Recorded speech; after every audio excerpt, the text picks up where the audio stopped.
மக்களவை தேர்தல் மூலம் பாஜக விரட்டி அடிக்கப்படும். நெல்லை டவுன் பிரச்சாரத்தில் கனிமொழி எம்பி பேச்சு.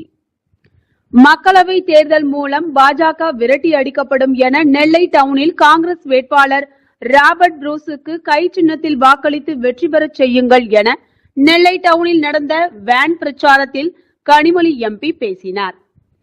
நெல்லை டவுன் வாகையடி முனையில் இந்தியா கூட்டணியின் காங்கிரஸ் வேட்பாளர் ராபர்ட் புரூஸுக்கு வாக்குகள் கேட்டு கனிமொழி எம்பி நேற்று பிரச்சாரம் செய்தார். அப்போது அவர் பேசியதாவது: நெல்லை டவுன் ரதவீதியில் கூடியுள்ள மக்கள் வெள்ளம் ஒரு மாநாடு போல் காணப்படுகிறது. இந்த மக்கள் வெள்ள ஆரவாரத்தில் இந்தியா கூட்டணி வெற்றி நிச்சயம். இந்த தேர்தல் நமது உரிமைகளை பாதுகாக்கும் தேர்தலாகும். ஆங்கிலேயர்கள் காலத்தில் உடைமைகளை பறிக்கப்பட்டது போன்று தற்போதைய பாரதிய ஜனதா ஆட்சியில் தமிழ்நாட்டின் வளங்கள் ஜிஎஸ்டி என்ற பெயரில் சுரண்டப்படுகின்றன. மாநில உரிமைகள் பறிக்கப்படுகின்றன. அரசியல் லாபத்திற்காக மக்களிடம் மத மோதல்களை ஏற்படுத்தி பிரித்தல்களும் சூழ்ச்சியை பாரதிய ஜனதா அரசு செய்து வருகிறது. இந்த தேர்தல் மூலம் பாரதிய ஜனதா விரட்டி அடிக்கப்படும். உத்தரகாண்ட், மணிப்பூரில் இனக்கலவரங்களை தூண்டிவிட்டு பாரதிய ஜனதா குளிர் காய்ந்து வருகிறது. மணிப்பூர் கலவரத்தில் முடிந்த மக்களை பிரதமர் மோடி சென்று பார்க்கவில்லை. தமிழ்நாட்டில் மழை வெள்ளத்தால் நெல்லை, தூத்துக்குடி மக்கள் பாதித்த போதும் பிரதமர் வரவில்லை.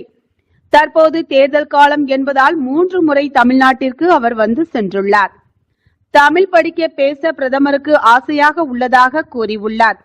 ஆனால் தமிழறிஞர் கால்டுவெல் குறித்து கவர்னர் கொச்சைப்படுத்தி வருகிறார். அண்ணாமலையும் தமிழ் மொழிக்காக போராடி உயிர் நீத்த தியாகிகளை கொச்சைப்படுத்தி வருகிறார். உலகத்திலேயே தேர்தல் பத்திரம் என்ற திட்டத்தின் மூலம் ஊழல் செய்ய சட்டம் கொண்டு வந்த கட்சி பாஜக. இதன் மூலம் பெரிய தொழில் நிறுவனங்களை ஐடி சோதனை மூலம் மிரட்டி அடிபணிய வைத்து தேர்தல் பத்திரம் வாங்க பாரதிய ஜனதா மோசடி செய்துள்ளது. களத்தில் கத்தியை வைத்து மிரட்டி கொள்ளையடிக்கும் செயல்தான் தேர்தல் பத்திர திட்டம். பாரதிய ஜனதாவை எதிர்ப்பவர்களை கைது செய்து மிரட்டி வருகிறது. எதிர்க்கட்சிகளின் வங்கி கணக்குகள் முடக்கி வைக்கப்படுகிறது. இத்தகைய ஜனநாயக அடக்குமுறைகளை கையாளும் பாஜக இந்த தேர்தலுக்கு பின் இருக்காது. சீன லடாக், அருணாச்சல பிரதேசங்களில் ஊடுருவி பல கிராமங்களுக்கு சீனா பெயரிட்டுள்ளது. இது குறித்து கேட்டால் ஒன்றிய அரசிடம் முறையான பதில் இல்லை. ஆனால் பாஜக கச்சத்தீவு குறித்து கதறுகிறது. மக்களவை தேர்தலில் இந்தியா கூட்டணி வெற்றி பெற்றால் சிலிண்டர் ரூபாய் 500க்கும், பெட்ரோல் ரூபாய் 75க்கும், டீசல் ரூபாய் 65க்கும் டோல்கேட்டுகள் அனைத்தும் மூடப்படும் என தலைவர் மு.க. ஸ்டாலின் தெரிவித்துள்ளார். எனவே இந்தியா கூட்டணி வேட்பாளர் ராபர்ட் புரூஸுக்கு கை சின்னத்தில் வாக்குகள் அளித்து வெற்றி பெறச் செய்யுங்கள். இவ்வாறு அவர் பேசினார்.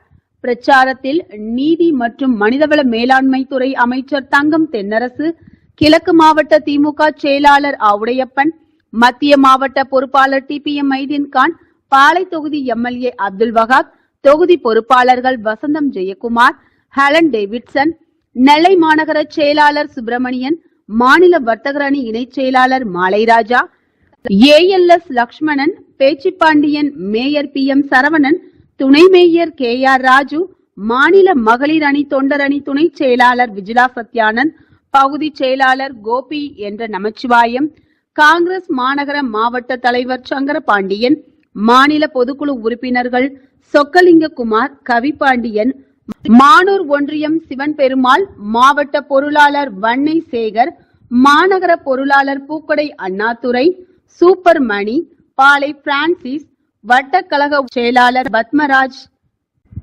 முன்னாள் மாவட்ட பொருளாளர் அருண்குமார், தோமுசா துணை செயலாளர் டாஸ்மார்க் சரவணன், 12வது வட்ட செயலாளர் மேகை செல்வம் மற்றும் கூட்டணி கட்சியினர் கலந்து கொண்டனர்.